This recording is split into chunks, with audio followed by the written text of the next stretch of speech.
రాష్ట్రం విడిపోవడానికి కూడా కారణం గోదావరి జిల్లాలో పచ్చదనమే. ఆ శాపం తగిలేసినట్టుంది.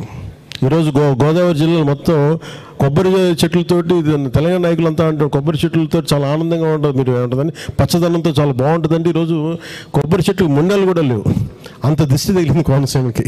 కోనసీమలో తెలంగాణ వాళ్ళ దిష్టి తగిలే చెట్లని, కొబ్బరి చెట్లని చచ్చిపోతున్నాయి అని చెప్పాను. చేతబడి చేసేటువంటి అతను ఏమంటారండి, బ్లాక్ మ్యాజిక్ ఏమంటారు, అప్పుడప్పుడు మెడలో అక్కడిక్కడికి పూజలు చేసుకుంటా వెళ్ళిపోతా ఉంటాడు కదా.